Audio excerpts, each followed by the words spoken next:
začenjamo z drugim delom oziroma z drugim panelom.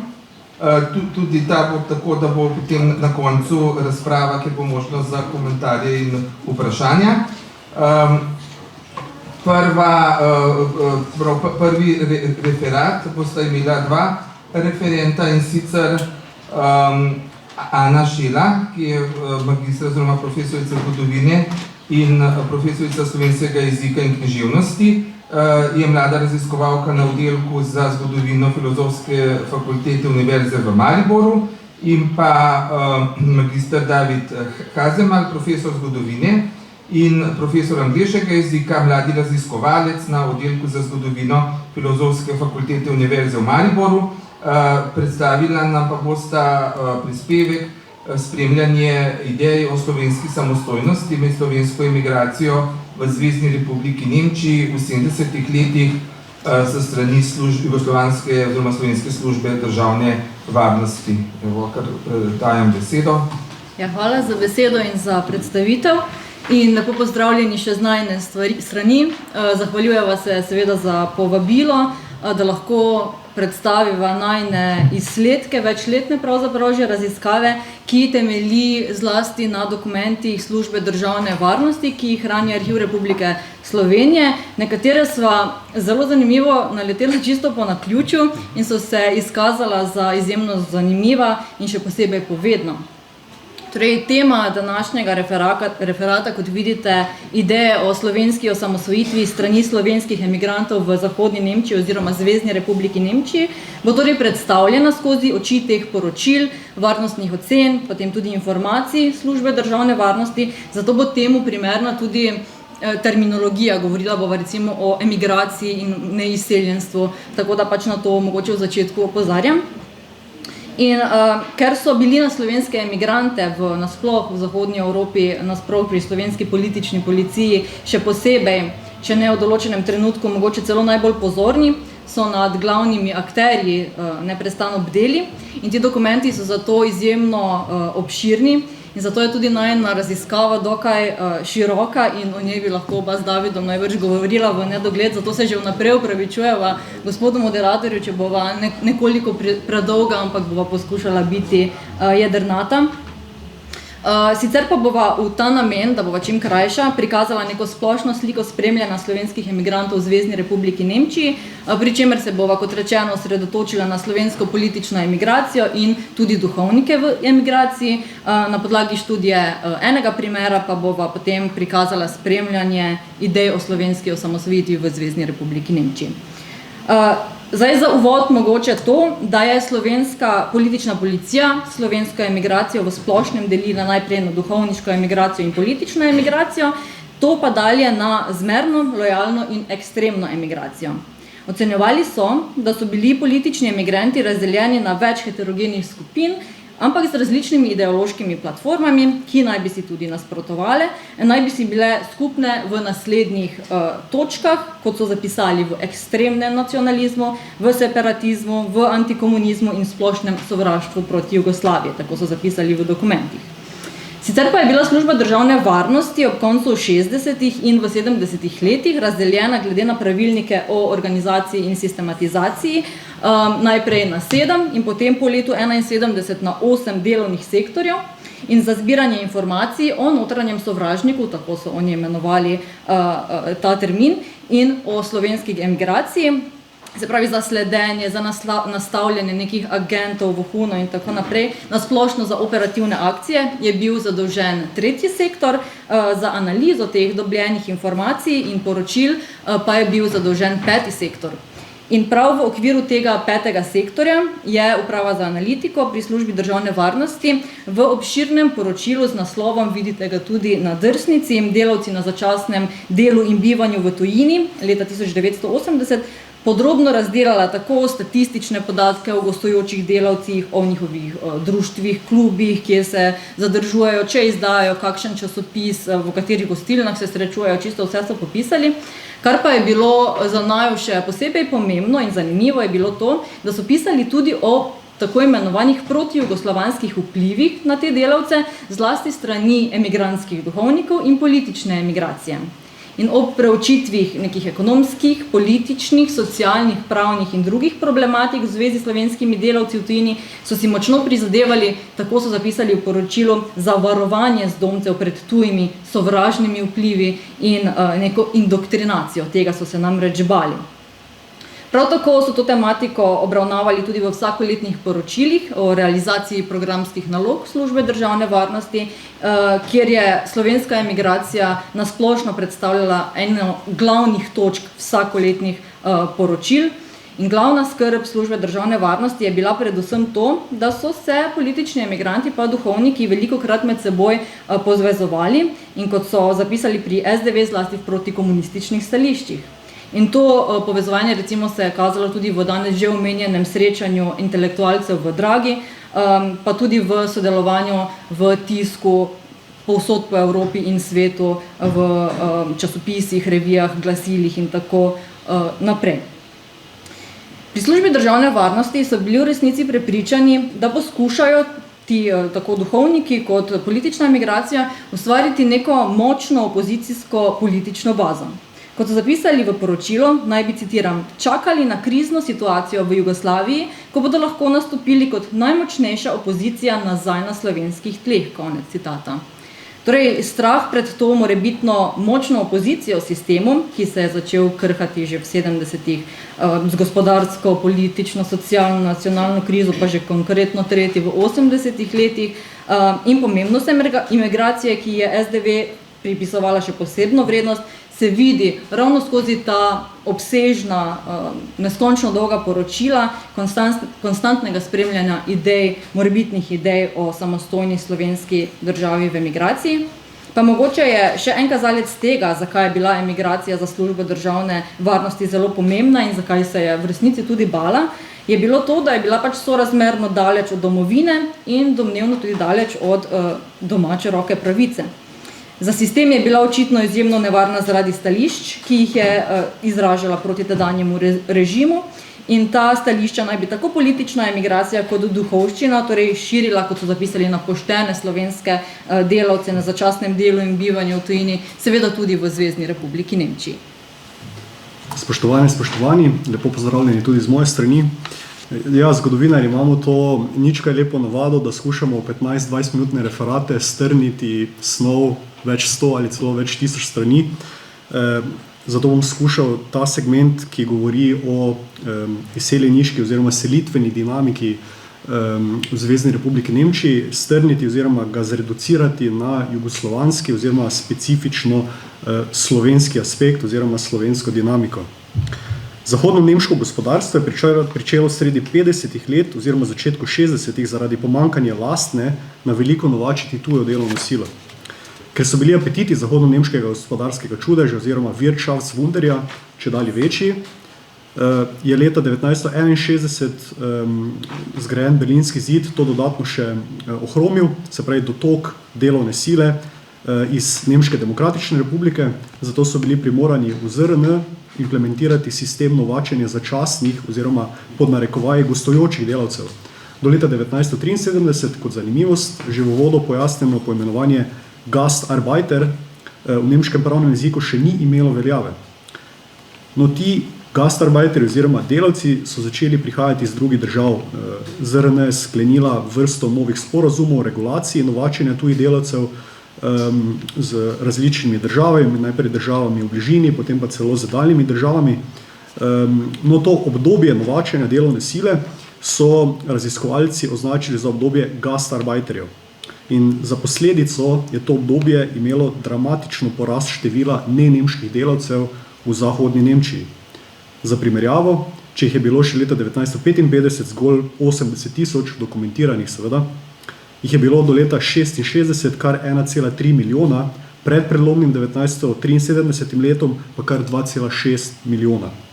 Če tudi so zahodno-nemške oblasti še potem v 80-ih letih trdile drugače, je zahodna Nemčija v tem obdobju postala, kot je zapisal nemški sociolog in profesor medkulturnih in interdisciplinarnih raziskav migracij na Univerzi Osnabrück Michael Bomes, izrazito priseljenska država. Paradoksalno ali pa tudi ne, je ohlajanje nemškega gospodarstva potem po tej veliki naftni krizi leta 1973 želela nekako zajeziti z restriktivnimi poskusi, da bi postali oziroma poslali več 100.000 tujih delavcev domov, ki so bili seveda na začasnem delu ali bivanju v Nemčiji. In potem preko teh začasnih ukrepov so skušali tudi prav prepovedati zaposlovanje nove tuje delovne sile, a tega demografskega parametra, kot pravimo, ni bilo mogoče spremeniti. Toliko o tem v tej širši selitveni dinamiki, zdaj pa specifično jugoslovanski oziroma slovenski. Leta 1963 so se jugoslovanske meje uradno odprle. Zato ta letnica nekako označuje nov prelom v zgodovini slovenskega zdomstva, tisti čas vpetega seveda v jugoslovanski selitveni tok v Zahodno Evropo, zlasti pa v ZRN. Zahodno-nemški posredovalni uradi za delo so v tem času imeli seveda polne roke dela z njimi, nekateri so odhajali na delo tudi v lastni režiji. Delavci so si delo v Nemčiji ali pa v tujini najprej iskali sami, vsaj nekateri, drugi pa s pomočjo že v tujini živečih prijateljev ali sorodnikov. Se pravi, tukaj moramo ločevati med slovenskimi izseljenci ali pa potomci teh izseljencev, ki so v tistem času že prebivali v teh državah, in pa potem seveda z temi, ki so se priselili ali pa prišli na delo v te države po drugi svetovni vojni. Potem je nastopil v veljavo en posebej močan odmeven nemški tako imenovan zakon o tujcih, ki je veljal vse do polovice 70 let, ne, in je imel seveda daljnosežne posledice na selitveno dinamiko, potem kasneje tudi v drugi polovici 70, pa še zlasti potem v 80 letih in naprej. Ko so se meje odprle, je bilo ilegalnih prehodov oziroma odhodov ZRN konec, ti so obstajali predtem, nadomestile so pa jih tako imenovane ekonomske selitve, ki so kulminirale potem v selitvenem bumu. Po podatkih, ki jih imamo na voljo, bi naj potem do te naftne krize leta 1973 v Nemčiji nekako živelo in delalo slabih 50.000 Slovencev. Če pa gledamo širše, če postavimo v jugoslovanski kontekst, pa je bilo teh delavcev seveda več 100.000 in potem imamo podatek za leto 1971, da so takrat postali celo druga največja delavska skupina v Nemčiji, takoj seveda za Turki. Potem nekako po tej krizi leta 1973 se, kot že rečeno, ta dinamika ustavila, ampak pojavil se en zanimiv paradoks, ki ga ne bom tukaj v detajle opisoval, ker je bolj pomembno potem tisto, kar sledi v nadaljevanju referata, ampak števila delavcev in njihovih družinskih članov, ki so takrat živeli v Nemčiji, ni bilo možno reducirati. Zakaj? Ker tiste delavce, ki so poslali domov, tisti so res odšli domov, ampak tisti delavci, ki so pa že živeli v Nemčiji, so že imeli državljanstva, pa so k sebi poklicali oziroma so k njim prišli potem družine, družinski člani, tudi sorodniki, potem so tudi tisti pridobili državljanstvo s časoma seveda, tako da je ta odstotek potem ostajal nekako enak. Zdaj, z katerih koncev Slovenije so se najmnožičneje izseljevali, tukaj imamo na zemljevidu, o tem ne bi tukaj preveč dolgovezil, bi pa dodal, da so bili med vsemi delavci na začasnem bivanju in delu v Nemčiji tudi se strani nemških oblasti priznani kot najmarljivejši. Tukaj imamo na sliki mojega dedka, takrat je bil zaposlen pri avtomobilskem gigantu BMW-ju. On je testiral te takrat, bomo rekli, prestižne avtomobile, lep čas. Je tudi se rad pošalil, da jih je zelo gnal po tistih pistah, ki so jih imeli tam, ampak Slovenci in Slovenke so bili zaposleni v najširšem spektru najrazličnejših panog v gospodarstvu, storitvenih dejavnostih, in kjerkoli so delali ali bivali, so bili pridni, marljivi, seveda so se pa potem v tem času tudi združevali v najrazličnejša društva, športna, kulturna, ne. Sodelovali so jasno, da pri mašah, združevali so se v okviru župnij in pa, kot bo Ana povedala v nadaljevanju, so to dinamiko, se pravi tega slovenskega živeža, budno spremljale jugoslovanske oziroma specifično slovenske oblasti, SDV. kot enega izmed izrazitih centrov morebitnih neprijateljskih zgibov so veljali seveda takrat se strani SDV, jasno, slovenski duhovniki. In Ana bo zdaj povedala več, kako je SDV potem spremljala njih in njihove težnje po samostojni slovenski državi v tem času. Ja, drži, hvala. Res je, duhovniki v emigraciji so vsekakor predstavljali en glavni element razvijanja povezovalnih aktivnosti med zdomci, izseljenci in njihovimi družinskimi člani. In to ne samo v smislu verskih obredov, ampak tudi na področju delovnopravne in socialne zaščite, družbenega, kulturno-zabavnega življenja ter tudi vzgoje. Recimo leta 1970 je v okviru slovenske župnije v Študgartu začela se organizirati tako imenovana sobotna šola za otroke, kjer so poučevali tudi slovenščino in prav začetek te šole je potem sprožil pomembno razpravo o pouku slovenščine tudi v slovenskem emigrantskem tisku recimo. No, kakorkoli delo z mladimi je še posebej skrbelo službo državne varnosti, seveda, ker so mislili, da lahko emigrantski duhovniki na mlade tako najlažje širijo svoje antikomunistične ideje, svoja jugoslovanska stališča in tako naprej. Seveda pa je služba državne varnosti, kot smo že danes večkrat slišali, podrobno spremljala, konstantno nadzorovala določene duhovnike oziroma delo določenih sovražnih, so jih oni imenovali duhovnikov v Zvezni republiki Nemčiji, nekaj jih tudi vidite, prepričana sem, da tudi prepoznate na fotografijah. Recimo na območju Baden-Württemberga je bil zelo dejaven slovenski emigrant, duhovnik dr. Ciril Turk, ki se mu je pri njegovem delu pridruževal tudi Franz Felc, ta je deloval v Študgartu. Oba sta pa recimo razpečevala, tako so imenovali v poročilu emigrantski tisk, zlasti Našo luč, pa Ognjišče, Nedeljo in tako naprej. Podobno tudi na območju nekdanjega zahodnega Berlina je bil po poročilih SDV posebej dejaven, torej Anton Štekl, ki ga vidite čisto na vrhu. Podobno aktiven je bil tudi duhovnik Ivan Ivkom, ki je deloval sicer v okolici Kölna in je seveda ob verskem služenju delavcem tudi pomagal pri raznih dokumentacijah, pri prijavah, odjavah stalnega prebivališča z urejanjem dokumentacije na splošno in tako naprej. Seveda zagotovo pa je bil eden izmed najbolj dejavnih Janez Zdešar, tretji po vrsti, ki je, vsaj meni je bil tako najbolj znan leta 90, izdal knjigo Spomini na težke dni, kjer je opisoval svojo pot iz domobranci v Teharje in potem rešitev iz tako imenovanega brezna smrti. No, služba državne varnosti recimo pa ga je imenovala za direktorja izseljenskih duhovnikov v Zvezni republiki Nemčiji. Bil je, kot so zapisali, distributer časopisa Naša luč in tudi nekaj časa urednik skupaj s Cirilom Turkom in Brankom Rozmanom iz Mundna drugače. O Naši luči seveda bi lahko govorila še kakšne 2 uri, 3-4. Sicer ni izhajala v Zvezni republiki Nemčiji, ampak v celotu jo je izdajala družba Svetega Mohorja že od leta 1951. Tudi Naša luč je bila seveda konstantno spremljena, njene številke so bile ves čas analizirane, vse ideje, ki so se tam pojavile, so bile strogo analizirane, ločene in poslane naprej slovenskemu vodstvu. Zanimivo pa so pri SDV ves čas poudarjali, da je Naša luč nekako namenjena zelo ozkemu krogu bralcev in da je politično ekskluzivna in da sploh ni pomembna, kljub vsemu pa so ji veliko papirja in črnila posvetili, zanimivo. Sicer pa je SDV ocenjevala, da se je duhovščina imela za največjo zaščitnico slovenskih nacionalnih interesov, ki naj bi jih družba v domovini zanemarjala ali jih pa neustrezno reševala socialistično in komunistično propagando. Služba državne varnosti je prav tako sklepala, da je poglavitna vloga emigrantskih duhovnikov indoktrinacija slovenskih delavcev na začasnem delu in bivanju v Zvezni republiki Nemčije in seveda tudi njihovih otrok in da nanje pritiska svojo subverzivno oziroma sovražno propagando.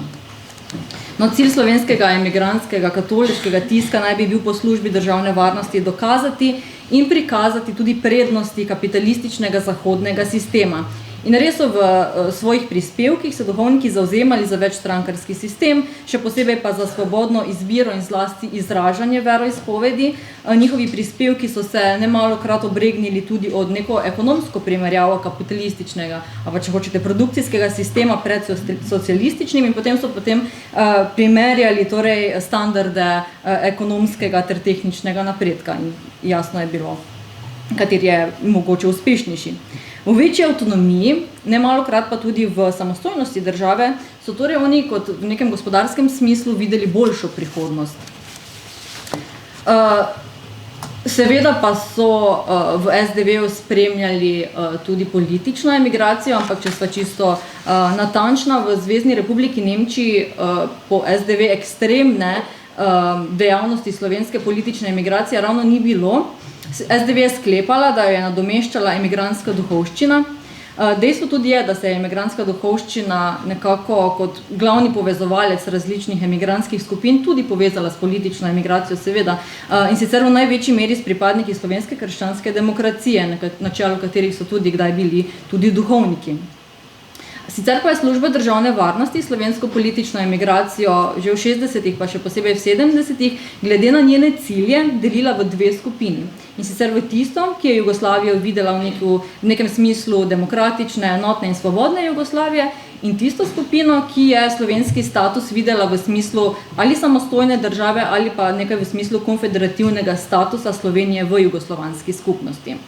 In služba državne varnosti je ugotavljala, da so prav ta različna politična izhodišča organizacij slovenske politične emigracije o statusu Sloveniji, se pravi ali samostojna konfederacija in tako naprej, glavni faktor za akcijsko neenotnost slovenske politične emigracije in je te različne spore, o katerih smo že malo slišali, tudi spodbujala, nastavljala svoje agente in razpihovala različne spore ali pa jih celo ustvarjala. No, sicer predstavne organizacije, o tem bom zelo na hitro, ki so zagovarjale samostojno Slovenijo, so po ocenah SDV bile Akcijski odbor za neodvisno Slovenijo, pa Gibanje seveda za samostojno slovensko državo in Slovensko državno gibanje. Na te tri organizacije pa naj bi se vezale že omenjene Zveza protikomunističnih borcev z sedežem v Clevelandu, pa svojo podružnico Tabor v Buenos Airesu, no, pa organizacija slovenskih protikomunistov, ki je pa tudi delovala v Zvezni republiki Nemčiji pod Topliškom, pa potem niti več ne. No, vsaka od naštetih organizacij je imela svoje glasilo ali pa celo več glasil. Glede celotne zahodne Evrope in sveta, no, je SDV vsako leto izdala poročilo o tem, koliko časopisov in listov skupaj izhaja, kje izhajajo, kdo so njihovi uredniki, v katerih gostilnih štabih se srečujejo, vse so imeli popisano in načeloma so v resnici označili 90% emigrantskega tiska za sovražni tisk oziroma za subverzivno propagando, če tudi so recimo v katerem članku zapisali čisto nasplošno, kaj se gospodarsko dogaja v Jugoslaviji. Je bilo subverzivna propaganda. O slovenskem emigrantskem tisku v arhivu Republike Slovenije za 70. leta nisva našla prav veliko. Nekako sva poskušala izluščiti analize dveh časopisov. V Münchnu je izhajal časopis Slovenska svoboda, sicer že od leta 1964, in tam so recimo zapisali v prvi številki celo, citiram, da je to glasilo vseh poštenih, demokratičnih in domoljubnih Slovencev, ki so se odpovedali političnim mitom in oportunizmu, ter so odločeni po svojih močeh prispevati k temu, da bo tudi slovenski narod končno zaživel svobodno in neodvisno življenje. Se pravi, cilj pisov je bil osvoboditev Slovenije izpod Titovega jarma. Pri čemer pa naj bi, kar je zanimivo, zamejske, zdomske in izseljenske skupnosti služile kot oporišča tega gibanja. No, ampak v največji meri, in tudi temu sva največ pozornosti posvetila, pa je bil nadziran zaradi izražanja idej o slovenski državnosti nasplošno, predvsem časopis Slovenski glas in njegov v Münchnu živeči Branko Pistivšek, o katerem bo več David. Ja, ne toliko več, kot sem najprej nameraval. Zdaj bom zgolj prebral sinopsis tega, kdo je Branko Pistivšek bil, oziroma zakaj se on sploh zauzemal. Zunaj sva s cenjenim kolegom Simonom debatirali o tem, a je bil Pistivšek ali bil Pistivšek, in sva na koncu prišla do sklepa, da v Mariboru je gotovo Pistivšek, ne? Drugod pa je lahko tudi Pistivšek. Ampak kakorkoli že, Pistivšek je kot oseba gojil izjemno ljubezen do neodvisne slovenske države, slovenstva in Boga, in si je skušal utreti pot v sam vrh slovenske politične emigracije, zato si je prizadeval skozi vse življenje. Seveda s svojo ostro retoriko, uperjeno zoper pritiske nemškega nacionalizma nad koroške Slovence, priseljevanje Srbov in drugih narodov z območja Balkana v Slovenijo, ter še posebej zoper jugoslovansko komunistično oblast.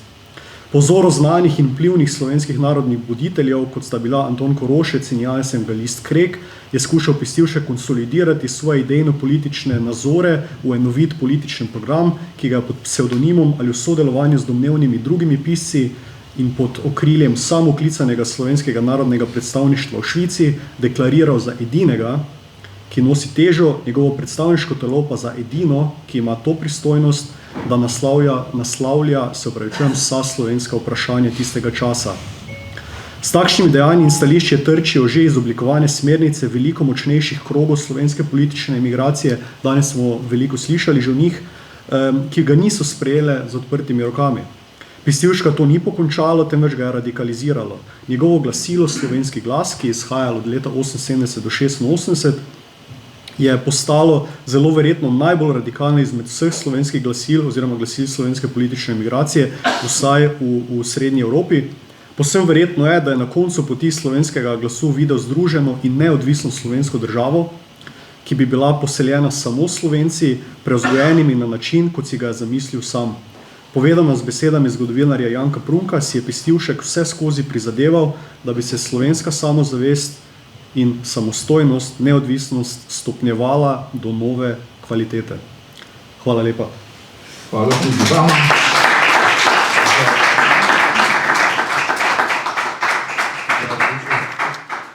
Zelo zanimiv referat, ki pa je žal tako kot vsi ostali časovno omejen.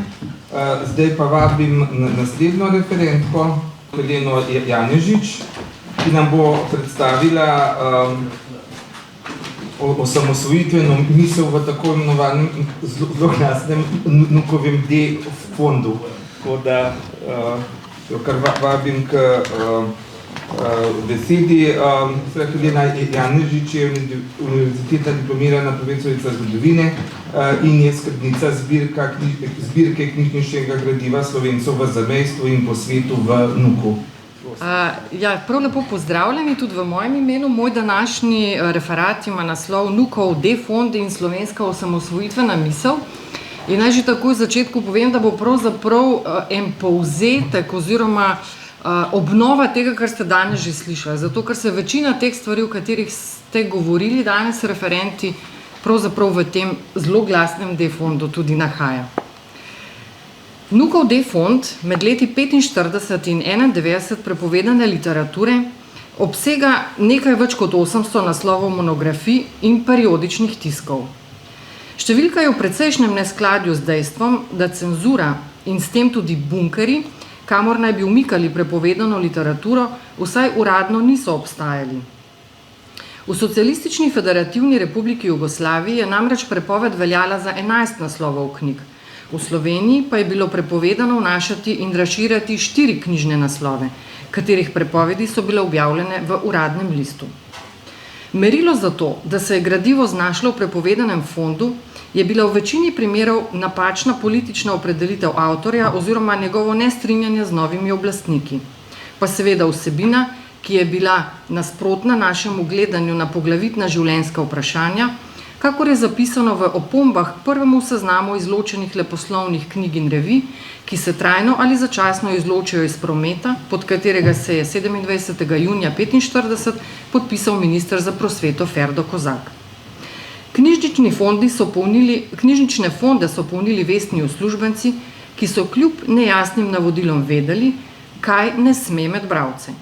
Imen prepovedanih piscev se v Sloveniji do padca komunizma ni omenjalo, njihova dela je izdajala slovenska emigracija v tujini, v domovini pa so bila, če sploh, dostopna v tako imenovanih bunkerjih nekaterih knjižnic.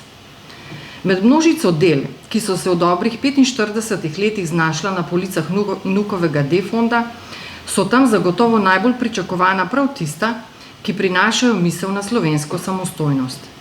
Ta je bila v nekdanji Jugoslaviji ena najbolj preganjanih in tudi zato še danes vemo premalo o silni želji in prizadevanjih, ki so jih v idejo samostojne Slovenije vlagali naši rojaki, živeči izven meja takratne države. Ideja o samostojni Sloveniji se je previdno pojavljala že v 20. in 30. letih prejšnjega stoletja. Prvič je bila jasno zapisana leta 1941, ko je dr. Lambert Ehrlich predstavil svoj program Višarske Slovenije. Zmago komunizma leta 1945 in odhodom številnih Slovencev v tujino je z njimi na tuje odšla tudi misel na samostojno Slovenijo. Prelili so jo na papir med knjižne platnice in jo zapisali v glasila in časopise. Del teh zapisov je našel pot tudi vnuk in s pomočjo dragocenih dokumentov in knjižničnega gradiva lahko sestavimo zgodbo slovenske osamosvojitvene misli, ki je med rojaki v zamejstvu in izseljenstvu rasla že mnogo pred koncem 80. let prejšnjega stoletja, ko je dobila krila in zagon tudi v matični domovini. Slovenska osamosvojitvena misel se je po svetu pojavljala tako, kot so se selili slovenski emigranti.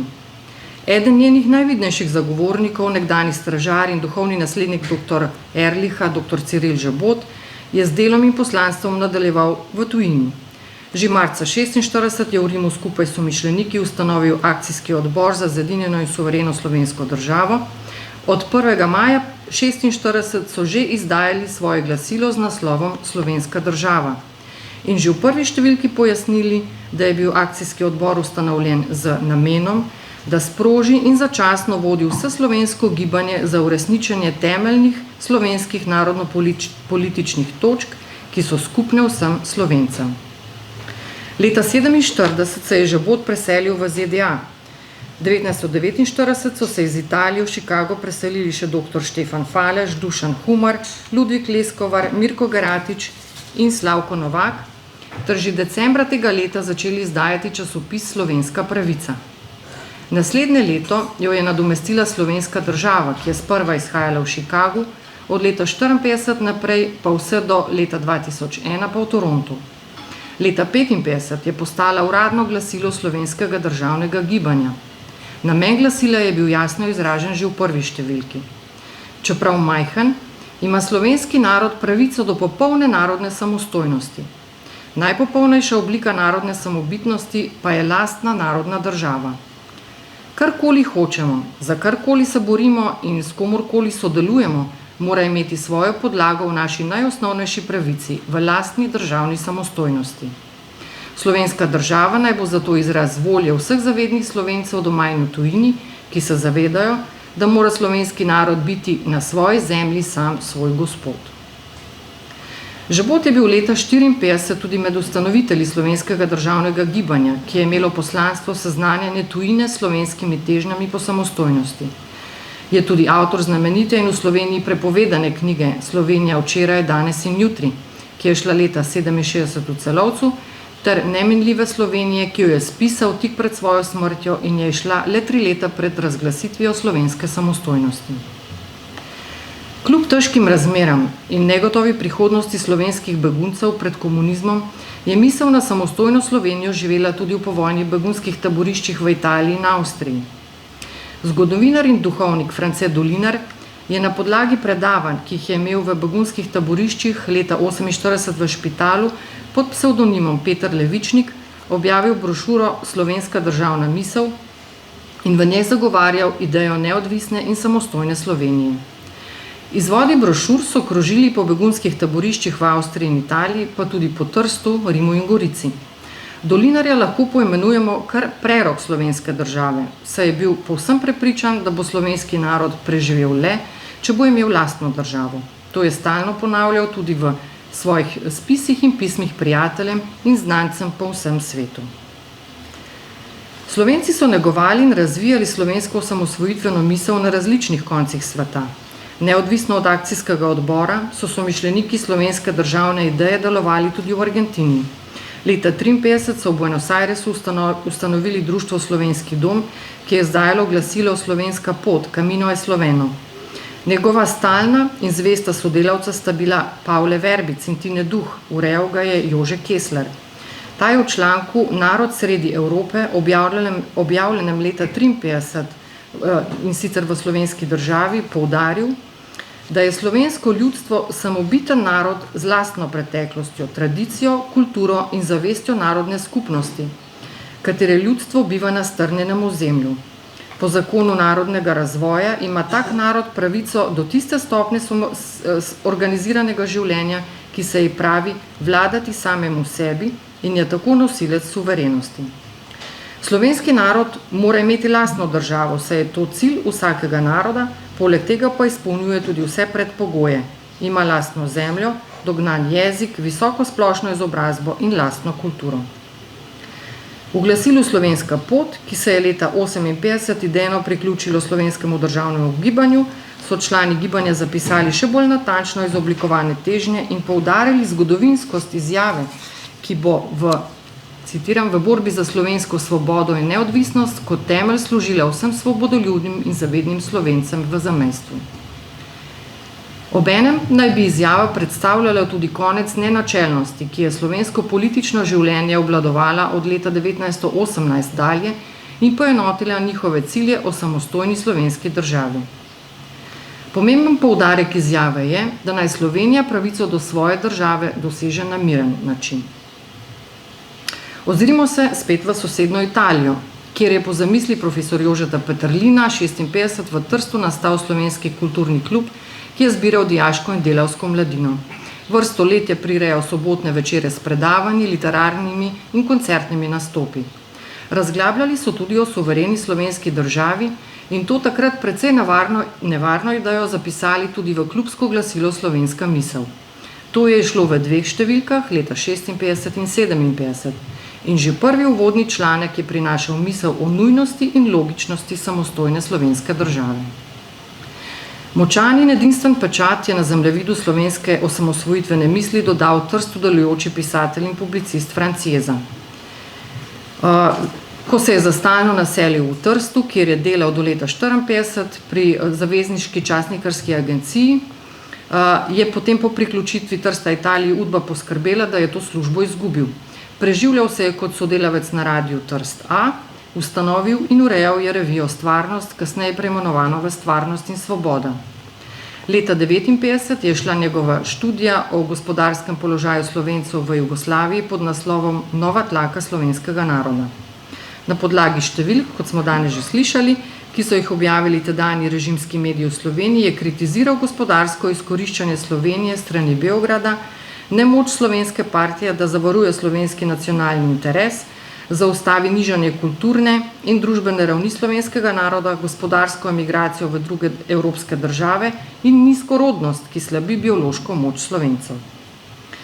V 60-ih letih je v Trstu deloval akcijski odbor za neodvisno Slovenijo, ki ga je osnoval prav Jeza s somišljeniki. Večino dela je sicer opravil sam, med opaznejšimi je bilo tiskanje propagandnih letakov, ki so Slovence pozivali, naj se trudijo za neodvisnost in samostojnost Slovenije. Jeza jih je, največkrat ob koncih tedna, ko so Slovenci prihajali v Trst, zatikal za brisalce jugoslovanskih avtomobilov s slovenskimi registrskimi tablicami, pošiljal pa jih je tudi v Slovenijo na naslove posameznih izobražencev. Zagovarjal je načela demokracije, pluralizma in slovenske državne neodvisnosti in iz vseh zornih kotov osvetljeval prednosti in nujnosti lastne države v svobodi. V svojih zadnjih letih, torej med leti 1978 in 1983, je v samozaložbi izdal 5 zbornikov. Tudi ti so bili danes že omenjeni, imajo res pomenljive naslove: Alternativa, Iniciativa, Demokracija, Akcija in Neodvisna Slovenija.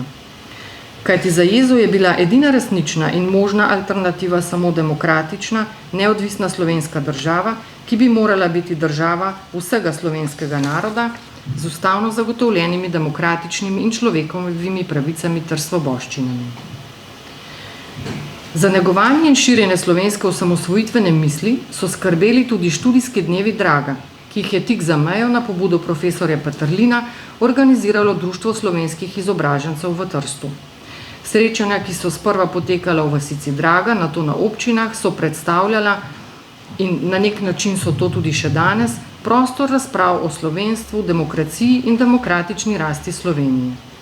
Udeleženci Drage so leta 1969 med drugim poslušali predavanje Franca Jeze z naslovom Kakšno pot naj si izbirajo Slovenci za najboljšo mednarodno uveljavitev, v katerem je zelo jasno povedal, da ta pot predstavlja samostojno slovensko državo. Problematika o osamosvojitvi Slovenije je bila na študijskih dnevih Draga nazorno izpostavljena leta 1984 na predavanju pisatelja in publicista Bojana Štiha. Vrhunec študijskih dni leta 1989 pa je bilo nedvomno predavanje pravnika in politika dr. Franceta Bučarja z naslovom Slovenija med Evropo in Balkanom. Avtor je v njem ocenil, da so Slovenci pred odločilno preokretnico in to enako in morda še bolj, kot so bili leta 1848, 1918, 41 ali 45. Čas je torej primeren, da Slovenija izstopi iz Jugoslavije. Predavanja so bila vsakokrat natisnjena v zborniku z naslovom Draga in letnico srečanja. Vsi zborniki so se brez izjeme znašli v Nukovem D-fondu. V 60. letih je v Münchnu začelo izhajati glasilo Slovenska svoboda, ki ga je pripravljal Akcijski odbor za neodvisno Slovenijo. Njegove akcije so dosegle tudi Slovenijo, somišljeniki so po domovini skušali razširjati letak, ki je obsojal gospodarsko izkoriščanje vladajoče diktature in prebivalstvo pozival k spremembam. Leta 1965 je Münchenska slovenska svoboda izdala knjižico Slovenija hoče neodvisnost, natisnila pa jo je tiskarna Keber v Trstu.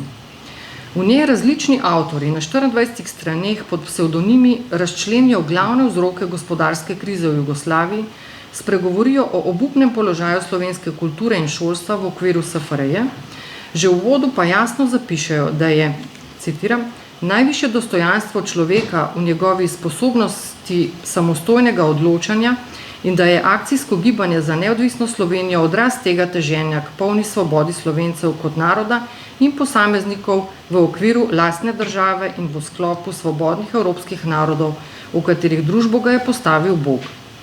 Njegov cilj je zbojevati slovenskemu narodu lastno demokratično državo ter mu s tem dati vse možnosti, da uveljavi svojo narodno individualnost in kvaliteto. Brošuro, ki je išla leta 1968 v Trstu pod naslovom Slovenija 1968 kam, je izdala skupina Slovencev v Rimu in se podpisala kot skupina Y slovenskih akademikov. Sestavljali so jo profesor Ivan Rebernik, Franček Križnik in Roman Žužek. Na 20 straneh so analizirali položaj Slovenije v okviru Jugoslavije in ugotavljali, da je jasno, da predstavlja Jugoslavija Slovencem z gospodarskega stališča nenehno izgubo ekonomskih sredstev in prepreko v normalnem gospodarskem razvoju. Slovenska osamosvojitvena misel je rasla in se razvijala naprej tudi v Argentini. Tamkajšnje slovensko državno gibanje je beležilo svoje delovanje v glasilu Smer v slovensko državo, ki je začelo izhajati leta 1965. Bralcem so sporočili, da je njihov cilj razglasitev izvirne suverenosti slovenskega naroda v državnem okvirju Slovenske republike strani predstavnikov slovenskih oblasti. V Argentini je leta 1969 nastalo novo glasilo s težnjami po slovenski osamosvojitvi Si slovenske svobode, ki ga je od prve številke prevevala misel o uresničitvi lastne slovenske države. Po razdoru slovensko kulturno akcijo, do katerega je prišlo prav zaradi različnih pogledov na usodo Slovenije, ga je ustanovil Rude Jurčec, medvojni urednik Slovenca in Slovenčevega koledarja. Po koncu vojne je preko Rima odšel v Argentino, kjer je sodeloval pri razvijanju slovenskih organizacij in glasil. Poleg Franceta Dolinarja, ki je deloval v Rimu, ter v Argentini živečih somišljenikov dr. Božidarja Finka in Alojzija Gržiniča, je pri Siju slovenske svobode aktivno deloval še Mirko Javornik, ki je po vojni zapustil domovino in se po letu 1961 ustalil v ZDA. Tudi on je bil net zagovornik samostojne in svobodne Slovenije, s svojimi nastopi in pisanjem na to temo je nadaljeval tudi po odhodu iz domovine. V knjigi Pero in čas je objavil svoj govor Narodova pot in smer, ki ga je imel leta 1950 v Trstu. Po vsej verjetnosti je tudi avtor 2 prispevkov, kjer zagovarja neodvisno slovensko državo in sta bila leta 1951 objavljena v publikaciji Tabor. V zapisu je odločno postavljena teza, da si morajo Slovenci prizadevati za nastanek samostojne in neodvisne države.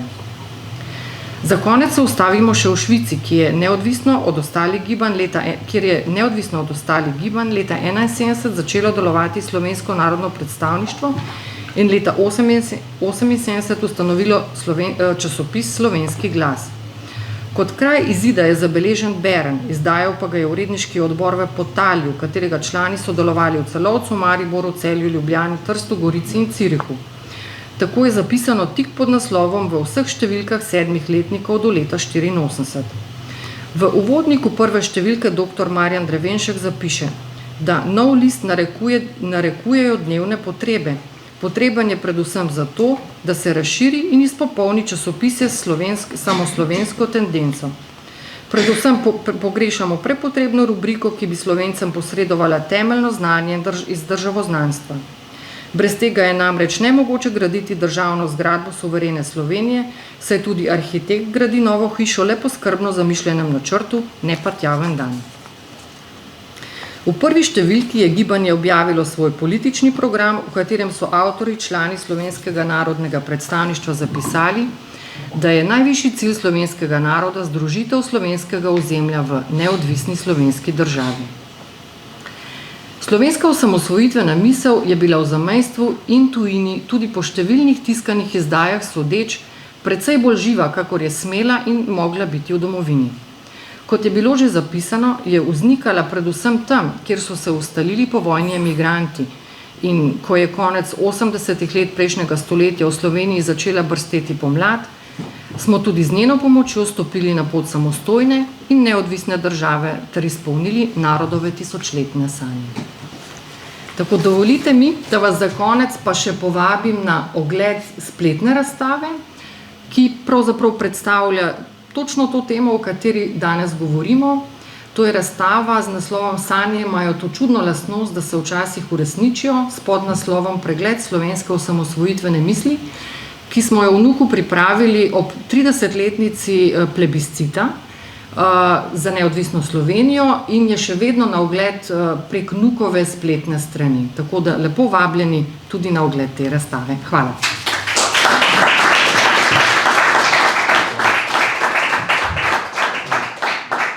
Najlepša hvala, gospe Heleni Janežič, za referat.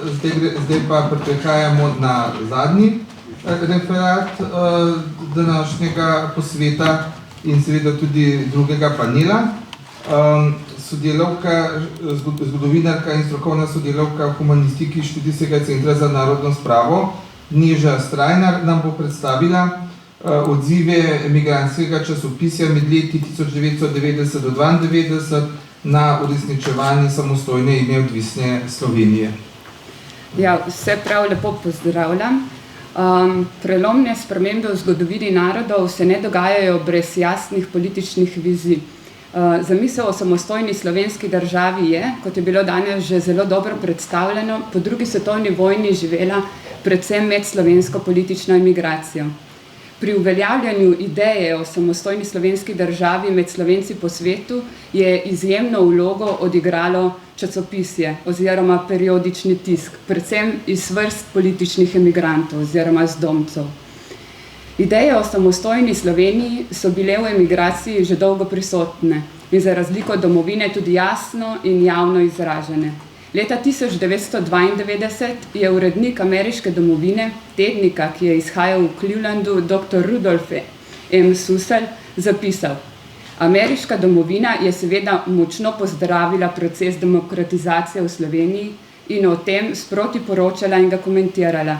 Listu se pri vsem tem ni bilo treba v uredniški liniji nič spremeniti. Proces demokratizacije in želja po samostojni slovenski državi sta cilja, ki ju je list v povojnem obdobju zagovarjal. Tema dvema ciljema pa sta sledila tudi časopisa Slovenska država in lahko bi rekla na nek način tudi Svobodna Slovenija. Že ime Slovenska država in simboli v glavi tega časopisa, ki je izhajal od leta 1954 v Torontu, prej pa že 4 leta v Chicagu, nazorno pokažejo, kakšno vizijo so imeli njegovi snovalci. Na prosojnici lahko vidite Vojvodski prestol, potem Knežji kamen, V 80-ih letih pa se tudi pojavi zemljevid, v katerem je Slovenija v središču Evrope. Izhajanje slovenske države lahko v celoti pripišemo gibanju za samostojno in neodvisno slovensko državo. Že v prvi številki julija 1950 lahko beremo: čeprav majhen, ima slovenski narod pravico do popolne narodne samostojnosti. Najpomembnejša oblika narodne samobitnosti je pa lastna narodna država. Lastna slovenska državnost je naša pravica, naša dolžnost je, da to našo pravico javno proglasimo in da se za to našo pravico borimo. Tudi v prvem uvodniku časopisa Svobodna Slovenija, natisnjenega v Argentini leta 1948, je zapisano geslo ustvarjalcev: borba za svobodo slovenskega naroda, borba za zmago resnice in pravice. V tistem obdobju se je ideja slovenske državnosti in demokratizacije zdela še težko uresničljiva želja, lahko bi celo rekli utopična. Tudi med Slovenci po svetu takrat še ni bilo enotnega pogleda na to, kot smo v prejšnjih predavanjih že slišali. So pa predvsem povojni politični emigranti slovensko identiteto v tujini zelo intenzivno ohranjali in razvijali. Zvesto so ohranjali slovenski jezik, kulturo, tradicijo, vero, narodno zavest in politično prepričanje. Ideja in želja po svobodni Sloveniji je bila med njimi stalno prisotna. Svobodnih stikov med emigracijo in domovino dolgo ni bilo. Služba državne varnosti je kontrolirala oziroma poskušala kontrolirati vse stike med zdomci in matico. In kljub temu pa so številna časopisna osamosvojitvena razmišljanja pronicala v Slovenijo in imela zagotovo določen vpliv na kasnejše procese nastajanja samostojne slovenske države.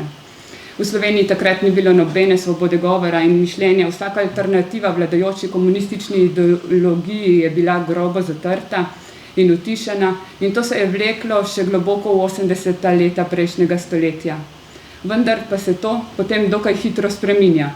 Konec 80. let prejšnjega stoletja so meje med emigracijo in Slovenijo že padle oziroma so se že zrahljale. Jugoslovanska zvezna država je bila takrat v globoki krizi, socialistični družbeni redi v srednji, vzhodni in jugovzhodni Evropi so se razkrajali. Tako je bil možen prost pretok idej, pobud in raznih izmenjav. Če postavimo eno ločnico v dogajanju, kdaj se v Sloveniji začnejo dogajati res večje spremembe, kdaj lahko začnemo že govoriti o prvih konkretnih procesih na poti osamosvajanja, bi to postavili v leto 1987. In že hiter pregled prej omenjenih izseljenskih časopisov, tednika ameriške domovine, mesečnika slovenske države, tednika Svobodne Slovenije iz leta 1987 nam to tudi potrdi. Ta tisk je bil izredno na tekočem dogajanju v Sloveniji, zelo dobro so to dogajanje ocenjevali in dajali poudarek res ključnim zadevam. Naprimer, izid nove revije številka 57, ki je izšla 20. februarja 1987, je Svobodna Slovenija na začetku marca tako komentirala: Nova revija je naslednica nekaterih slovenskih kulturno-literarnih revij Perspektive in prostor, ki jih je v preteklih desetletjih partija s silo zatrla, ker se pač niso ravnale po njih diktatih.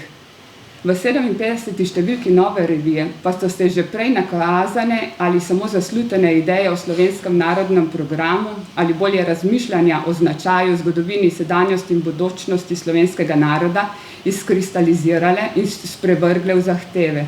Bilo je to junaško dejanje, saj so skoraj vse misli v opreki z uradno partijsko linijo. Nadaljevali so: skupina visokih slovenskih intelektualcev je končno prišla do nekaterih sicer nam zunaj že dolgo jasnih dejstev, ter so jih tudi javno izpovedali in tudi zahtevali od slovenske družbe, da prekine z dosedanjim totalitarističnim sistemom, ki pelje v narod v pogubo, in da se oprime resnično zahodno-demokratičnega načina političnega življenja, obenem s kulturno in politično svobodo in pluralizmom. Dodali so še: v tem jih vsi dobromisleči Slovenci po svetu podpiramo, posebno pa še mi, politični begunci, ki smo se za iste vrednote borili med revolucijo in zaradi njih tudi zapustili domovino. Bodočnost ni lahka, pot je strma, oblastniki drže vajeti in jih nočejo spustiti. Tudi ameriška domovina je že 3. marca 1987 na podoben način komentirala izid 57. številke Nove revije. Vinko Levstik je v prispevku z naslovom Priporočila in predlogi demokratičnim Slovencem zapisal: najglobje razprave in zapise pa je mogoče brati v Novi reviji. Prav te dni je išla njena 57. številka, ki bo najbrž postala zgodovinska, saj so v njej prispevki o slovenskem nacionalnem programu. In res, po več kot 30 letih lahko rečemo, da je ta številka res postala zgodovinska. Ti časopisi so poleg tega, da so svoje bralce informirali o dogajanju v Sloveniji, aktivno širili tudi svoje ideale, svoj pogled na prihodnost Slovenije, ter predvsem zagovarjali smiselnost prizadevanj za svobodno Slovenijo. Naprimer, v uvodniku junijske številke Slovenske države leta 1988 z naslovom Trezna presoja Ludvik Jamnik zapiše: narod, ki si ne piše lastnih ustav in zakonov, ne nalaga in ne izterjava lastnih davkov, ne sklepa mednarodnih pogodb z drugimi suverenimi narodi, ne živi narodnega življenja. Tak narod životari, hira, propada. Vse to se v polni meri že vsa leta dogaja slovenskemu narodu.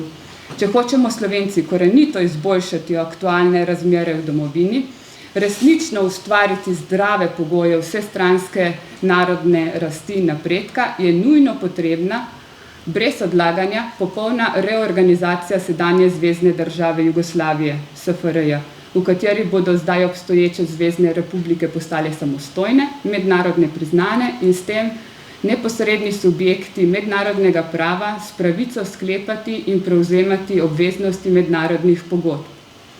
Že marca 1989, še pred Majniško deklaracijo, so poudarjali: svobodna, funkcijsko neodvisna, mednarodno priznana država Slovenija, subjekt mednarodnega prava in neposredno vključena v parajočo se združeno Evropo. To naj bi bil naš vseslovenski cilj kot temeljita narodna priprava za vstop v bližajočo se novo tisočletje. Glede na vse povedano ne preseneča, da je Majniško deklaracijo potem ta imigrantski tisk zelo podprl. Veliko Slovencev po svetu je takrat začutilo, da morajo, kot se je izrazil dr. Mate Resman v enem uvodniku, moralno, materialno in tudi sicer po vseh svojih močeh podpreti demokratične sile, njih delo in napore v domovini. Iz številnih takratnih člankov je zaznati tudi navdušanje nad tem, da so gojili slovensko državno misel skozi desetletje, da so vztrajali pri tej ideji in da so se počasi v matični domovini začele dogajati politične spremembe. In te spremembe so doživljali tudi zelo čustveno. Tako lahko beremo na začetku leta 1990. Ideja slovenske državnosti ni ideal, ki se ne da uresničiti, ni iluzija, ni utopija, je iz roda v rod prenesena življenjska stvarnost. Slovenska državna misel je na pohodu, nihče več je ustaviti ne more. Ali svobodna Slovenija ni več le v sanjah slovenskih romantikov, nepoboljšljivih idealistov. Obstaja samo vprašanje časa, da samostojna Slovenija kot država slovenskega naroda stopi na evropsko in svetovno prizorišče. In prav kontinuirano izhajanje teh in drugih časopisov, močne slovenske skupnosti, kot sem že rekla, gojenje slovenske kulture in jezika, odprte politične debate skozi desetletja, vse to je pripomoglo, da so Slovenci po svetu projekt osamosvojitve in demokratizacije podprli z vsemi močmi, ko se je v Sloveniji pojavila realna politična sila, ki je za svoj cilj imela postavitev samostojne slovenske države. Ta politična sila je bil seveda Demos. Demos je bil tisti, ki je imel politično moč in ki se je odločil, da bo osamosvojitev izpeljal. Brez Demosu privrženih ljudi, tako v domovini, kot tudi v zamejstvu in po svetu, projekt osamosvojitve ne bi uspel. Nekateri Slovenci po svetu so dali v tistih ključnih obdobjih slovenskega osamosvajanja Sloveniji na razpolago svoje znanje, osebne stike in materialno podporo. Slovenskim politikom so odpirali tudi poti do najvišjih političnih predstavnikov evropske in svetovne politike. Pa tudi veliko slovenskih vodilnih politikov, naprimer dr. Jože Pučnik, Lojze Peterle, dr. Janez Dular, Dimitrij Rupel, Milan Kučan, Janez Janša, dr. France Bučar je obiskovalo slovenske skupnosti v diaspori v tistem obdobju. Seznanjali so jih z načrti, izmenjevali so si ideje glede nadaljnjih korakov. Interakcija med slovenskimi skupnostmi po svetu in vodilnimi slovenskimi politiki lahko rečemo, da je bila dokaj močna. Časopise je o vsem tem prinašalo novice. Ampak pojdimo še en korak nazaj. Politična emigracija se je res veselila prvih večstrankarskih volitev po drugi svetovni vojni in jim pripisovala velik pomen in jih nato tudi analizirala. Mate Resman je v uvodniku majske številke Slovenske države glede aprilskih volitev zapisal dobro analizo.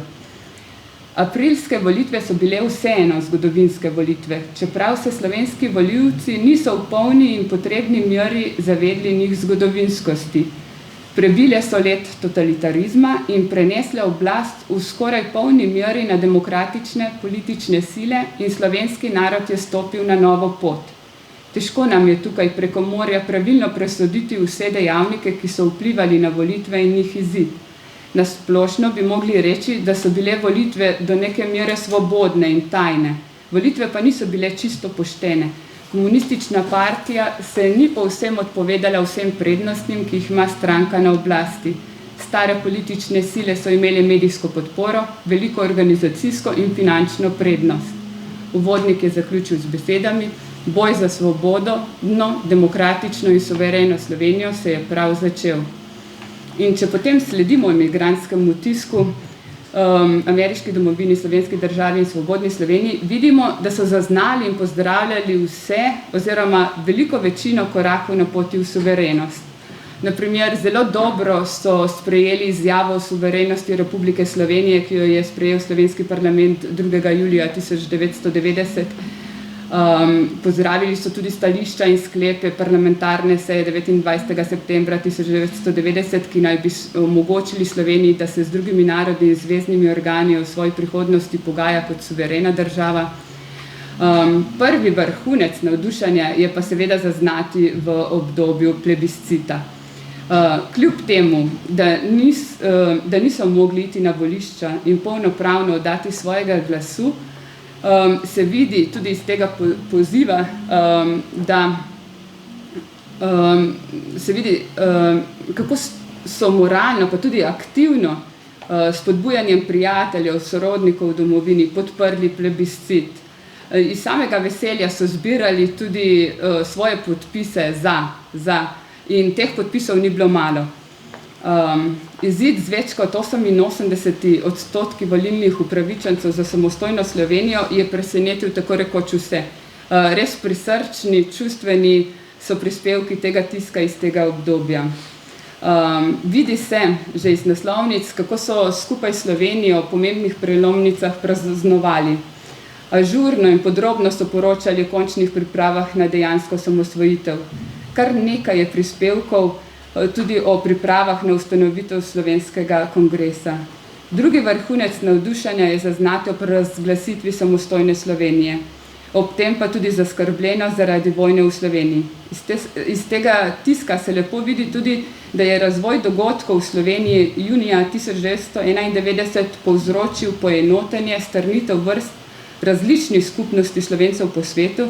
Takrat so se vsi povezali in se izkazali z neverjetno stopnjo angažiranosti, solidarnosti in sodelovanja, tudi med ljudmi z različnimi svetovno-nazorskimi prepričanji. In so vsi enotno podprli procese demokratizacije in samosvajanja Slovenije. Zdomski tisk je podrobno poročal o vlogi slovenske teritorialne obrambe in policije v osamosvojitveni vojni za Slovenijo. Objavljali so pisma, deklaracije in proteste znotraj svojih držav za mir, za čim prejšnje priznanje slovenske države, ter zbirali najprej finančna sredstva za financiranje demokratičnih strank, ter potem pa predvsem za povračilo škode, ki jo je prinesla osamosvojitvena vojna.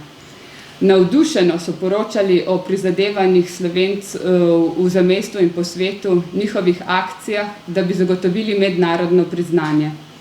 Najpomembnejši doprinos k slovenski osamosvojitvi strani diaspore je prav to, da so številne slovenske skupnosti v tujini, številni Slovenci po svetu izvajali močan pritisk na njihove vlade za priznanje Slovenije. Dejansko lahko rečemo, da so slovenski rojaki nadomestili slovensko diplomacijo, ki jo Slovenija v tistem obdobju osamosvajanja še ni imela. Tretji vrhunec navdušenja je zaznati ob mednarodnem priznanju Slovenije. Prve neevropske države, ki so priznali samostojno Slovenijo, so bile prav države, v katerih je bila močna slovenska diaspora. 15. januarja in 16. januarja 1992 tako priznajo samostojno Slovenijo Kanada, Avstralija, Argentina. 7. aprila 1992 prizna še ZDA, ki so bile sprva zelo zadržane do slovenske osamosvojitve. Dokončno je bila Slovenija v mednarodno skupnost sprejeta 22. marca 1992, ko je postala 176. članica Združenih narodov. Vsi tej dosežki so odmevali tudi v emigrantskem časopisju. In prav ti časopisi so tudi predstavljali prostor, kjer so lahko vodilni slovenski politiki se zahvalili za vneto delo slovenskih skupnosti in posameznikov pri mednarodnem priznanju Slovenije. Ob hitrih in učinkovito izpeljanih osamosvojitvenih akcijah je obenem nastopil tudi čas za refleksijo glede poteka prehoda v demokratično ureditev. Zdomski tisk in njegovi ustvarjalci so opozarjali na težave in pasti prehoda iz totalitarnega sistema v demokracijo. Na Slovenijo so gledali z očmi, ni več, kar je bila, prej in še ni, kar naj bi bila. Veliko so razmišljali o narodni spravi, o procesu dekomunizacije družbe, o popravi krivic, o ilustraciji, o privatizaciji. Pri teh temah se tudi vidijo določene razlike v uredniških politikah teh časopisov oziroma tudi v osebnih značajih in pogledih piscev. Nekateri so bili bolj ostri in kritični nad procesom demokratizacije, pričakovali so hitrejše spremembe, drugi pa so bolj odprto oziroma bolj razumevajoče se veselili manjših korakov na poti demokratizacije. Na to temo so maja 1991 Misli, ki so izhajali v Avstraliji, objavili en zelo pronicljiv članek z naslovom Spremembe in mi, ki daje zelo dober vpogled, kako so pripadniki politične emigracije gledali na spremembo v domovini. Citiram: ob vsem tem, volitve, zmaga Demosa, komemoracija z Mašo v Rogu, plebiscit, je slovenski človek, ki že 45 let živi v zdomstvu, nekje na dnu presenečen. V tem presenečanju se meša navdušenje in nezaupanje, želja po še hitrejšem procesu in previdnost v korakih, misel, da je vse doseženo in občutek, da se morda pravo delo šele začenja. Po 45 letih garanja in vztrajnosti v emigraciji, ko smo z bolečino v srcu odklanjali vsak stik z uradno domovino, ker je bila komunistično pogojena in vodena, a smo istočasno zato še toliko bolj mislili na njene ljudi in vrednote, se nam po dolgih desetletjih zaprta vrata domovine odpirajo. Prva misel ob tem je, saj ni mogoče. Po izvoljeni demokratični vladi nam uradna Slovenija ni več sovražna. Nasprotno, zanima se za nas, nas vabi v svojo sredo, nas obiskuje. V nadaljevanju prispevka so se spraševali, kakšen naj bo odnos do matične domovine, ali ji lahko že zaupajo, ali naj bodo še previdni. Naj za ponazoritev, kakšen pogled so imeli na stanje demokracije v Sloveniji, navedem še nekaj citatov. Slovenska demokracija je v hudih stiskah tudi zaradi tega, ker so vsi mediji v rokah komunistične opozicije.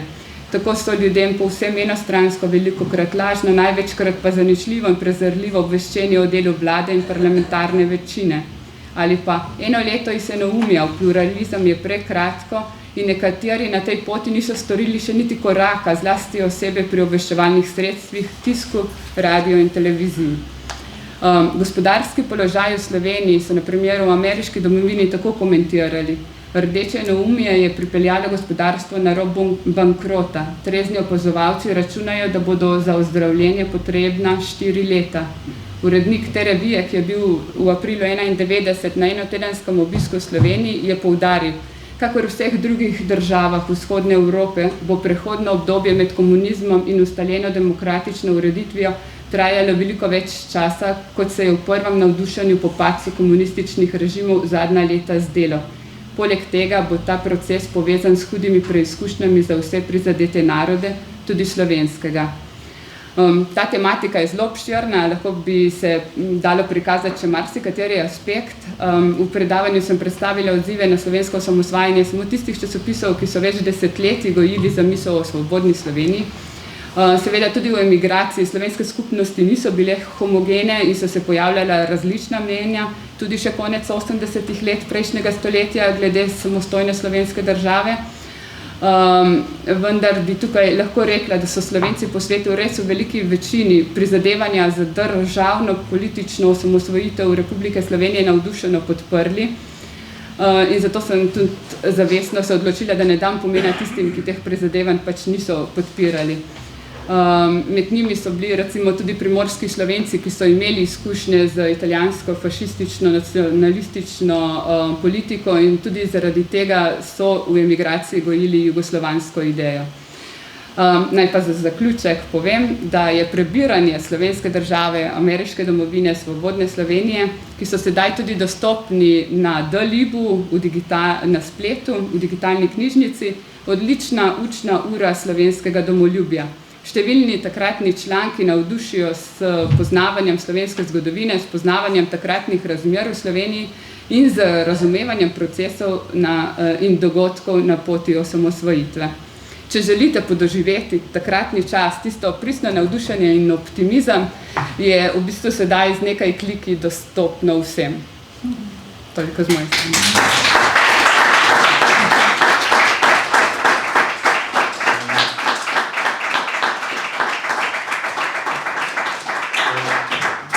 Najlepša hvala kolegici Neži Strajnar. S tem referatom smo tudi zaključili drugi panel in celoten znanstven posvet, kar se tiče predstavitve referatov. Imamo na voljo še čas za razpravo. Da pa ne pozabim povedati, me je pa prele urednik Dilem, to je periodične znanstvene revije, ki jo izdaja Študijski center za narodno spravo, opozoril. Naj vsem povem, ker so se pojavljala že vprašanja, da bomo vse te današnje prispevke objavili v eni ali pa celo v naslednji številki Dilem, tako da se boste vse podrobnosti, kar danes zaradi omejitve časa niste mogli slišati, da se boste lahko prebrali v Dilemah.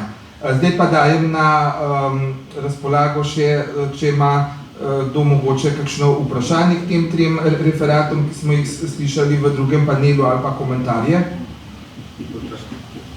Ja, gospod, ki se nam je pred kratkim pridružil. Ja, dober dan, jaz skeptički bivši knjižničar. K temle referatu seveda bi imel kakšno dopolnilo, sem vesel, da take stvari sploh obstojajo, tovrstna srečanja in tako dejavnosti. Glede Luka, odgajanja gospa Janežičeva Luka, ne bi povedal, da Luk je, kako je Luk sploh nastal. To je še premalo poznano. Prvo lopatko za izgradnjo Luka je zastavil kdo? Banda Tlačen je prvo lopatko. Doktor Banda Tlačen. Če lahko vas tam prečujem, danes otvarjamo razstavo prav o tem, kako je Luk bil zgrajen. To da lahko povabili zvečer. Ki sploh Orluk in tako naprej. Jaz pišem tega trenutno knjigo o Orlih.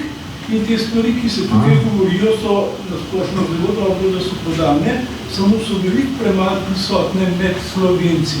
Med nami, v okviru Slovenije, pa se je bilo tudi na zadnjih volitvah, kot so sedanji premijer, je nekaj govoril o dnevu 9.5. kot enem datumu osvoboditve, čeprav da to običajna okupacija s stalinizmom, po domače povedano. Na operistom namreč vide slike Stalina Tita, 9.5.45, fotografija, Jakob Prešeren. Zdaj, a imate mogoče kakšen konkreten vprašanje v zvezi s kakšnim referatom? Ja, imam konkreten predlog. Se pravi, da se te stvari še veliko bolj poudarja, ne da se prepričujemo nas prepričane, ampak da to na primeren način pride tudi v široko slovensko javnost, pa tudi v evropsko javnost, da se izdajena obsežna bela knjiga o tem, kako hudo so posebej majhne narode, kot je naš slovenski, prizadeli te imperializmi. Da se ne bojo, predvsem da ne bo ta plat pokomunistična stalno sebe prikazovala kot nekaj zelo pozitivnega, ker to nikakor ni bila. To je bilo izrazito samo usiljene stalinizma v Slovenijo ob dokazani 80% katoliški kulturi v Sloveniji. Leta 1938, decembra, so bile v Sloveniji volitve, na katerih je katoliški politik, zelo dober Anton Grošac, dobil 77% na poštenih volitvah, ne na takih, kot so bile zdaj. 77% glasov v Ljubljani in 80% glasov v celi Sloveniji, oziroma takrat je bila ponovina. O teh stvarih je dejansko še bolj primeren. A imate mogoče še kakšen konkretno prav za kakšen referat vprašanje? Pravno se zadovoljim, pa še idej o svobodni Sloveniji, samostojni, bi dodal, da verjetno ni bila omenjena ob vseh naštetih idejah, ki sem jo jaz odkril ob zbiranju gradiva za tole knjigo o Orlih. Namreč leta 1907 je knjigovodja, zelo dober knjigovodja iz Ljubljane, Ivan Podlesnik, organizacijski človek v Orlih, glavni organizator, rekel, ko bojo v vsakem kraju Slovenije zakorakali mladi fantje slovenski, katoliški, bo postala Slovenija ponosna hči do ponosnih hiši slovenstva. Veste, eno so ideje slovenstva, drugo je pa konkretno tista življenjska, kadrovska moč med prebivalstvom, da je neka dežela dejansko tudi taka samostojna, kulturno profilirana, ker to se je celo pokazalo, da leta 1938, ko so se malo naivno katoliki zanašali, če smo dobili 73% glasov, zdaj pa sploh nobeno nič ne more. Pa temu nažalost ni tako. Prav, najlepša hvala, se bo potem še malo po tem dogodku še prostor, da se... So bili izredno slovensko usmerjeni. To tudi komentirati na sto način.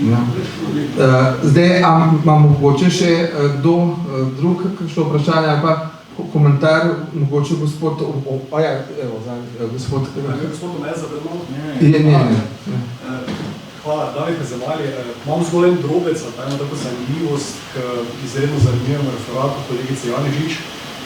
Udba je v 70 letih namignila, da bi naj za tem slovenskim narodnim predstavništvom v Švici, za tem Drevenškom, dejansko stal nekdo drug. In potem so pravili eno jezikovno, stilistično analizo in so odkrili, da dejansko gre za tega Branka Pestjuška. On se je skrival za raznimi pseudonimi, potem je seveda to izkoristil, ker ravno v tistem času se je skregal z Rudo Jurčecom, on ni želel objaviti tega programa v njegovem silu Slovenske svobode in potem je vsaj špekulira se, da bi se nekaj podobnega lahko zgodilo potem tudi vnutno z akcijskim odborom. Zato si ne drznem več česar, ampak za SNB pa smo potem prebrali, da bi naj, oziroma da je pravzaprav znano, da bi naj stal prav Pestjušek. Torej njegove ideje so dejansko, jih je sam lociral po različnih koncih Evrope, kar se mi zdelo malo zanimivo. Super, hvala. Zdaj, mogoče bi jaz sam eno vprašanje še postavil, glede na to, da smo pred kratkim smo gledali ponovitev tega seriala hrvaškega jugoslovanske tajne službe, ker smo videli, da je recimo jugoslovanska udba še v 70-ih pa 80-ih letih tudi fizično obračunavala za to slovensko emigracijo, hrvaško in srbsko emigracijo, pa me zanima, ali je bilo pri slovenski emigraciji tudi to prisotno, ali so slovensko emigracijo smatrali bolj za miroljubno, pa so bolj tako v političnem smislu nadzirali? Kako, a imate vi, mislim, ste v tem raziskavi ste kaj odkrili, mogoče gospod doktor magister Hazemal, ali pa če ste kaj tako odkrili? Zdaj, videla sem se sicer res osredotočila na Zvezno republiko Nemčijo, kjer je bila hrvaška emigracija resnično najmočnejša, že na robu terorizma, tako bom rekla. Ampak kar se pa tiče slovenske emigracije, pa so prevladovali duhovniki, ki so bili seveda nekoliko bolj rekla umirjeni, tako da neke ekstremne politične emigracije v 70-ih in v 80-ih letih, tako kot strani emigracije dokočine, ni bilo. So bili bolj glasni v svojih idejah, ki so jih izražali potem skozi časopis. Tako da je služba državne varnosti potem, vsaj v 70-ih in 80-ih letih, bolj spremljala in sledila, kaj dosti pa pravzaprav ni naredila. No. Bolj v 60-ih letih, recimo Janez Toplišek, sem prepričana, da gospodom Merza je bilo ravno to. Ja. Samo nekaj izmislil tudi besedo dati, če bi še nekaj komentiral. Ja.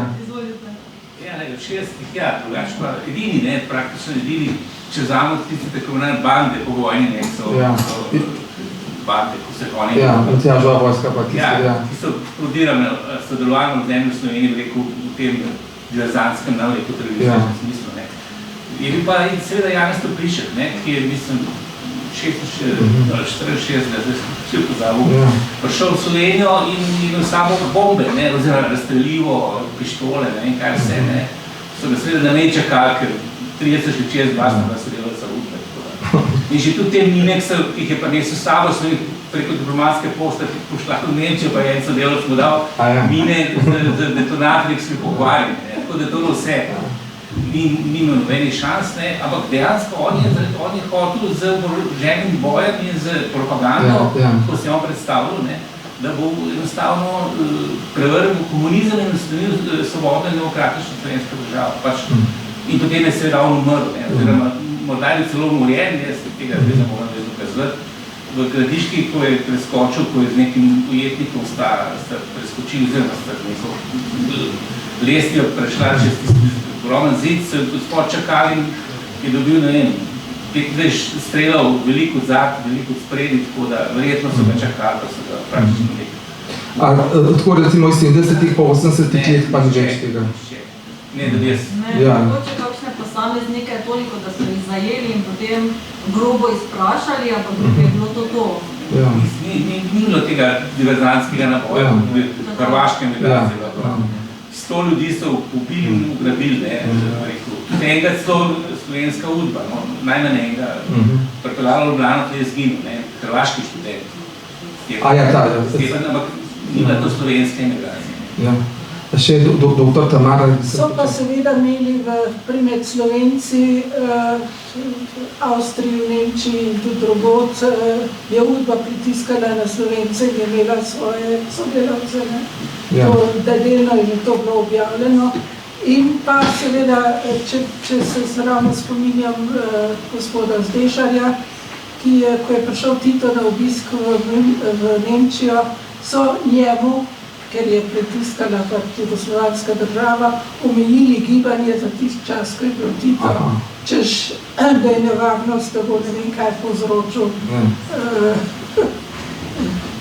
v Nemčiji. Take stvari so se dogajale in so tudi izredno dobro spremljali te ljudi. Mimogrede, samo ko gre že za nasilje, pa v zvezi z Münchnom, ko je bilo govora o Münchnu, tam sem dobro poznal gospoda Zdešarja, veliko bolj pa gospoda doktorja Branka Rozmana, ki je bil njegov direktni sodelavec in urejeval našo luč in tako dalje.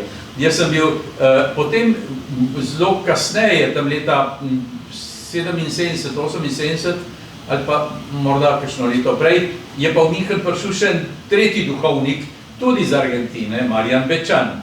In pozneje mi je bilo povedano enkrat, da je prišel ta gospod, mlajši duhovnik, domov na München, kaj je Schubertstraße, kaj je to, Pa je rekel gospod doktorju Branku Rozmanu, prav, vidiš, danes so te pa pretepeli.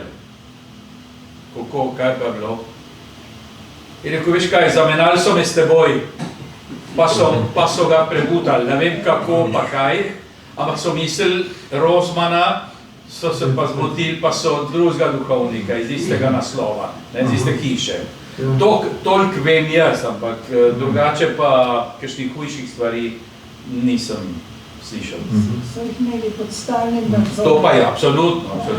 Evo še doktor, oziroma magister Kazemal.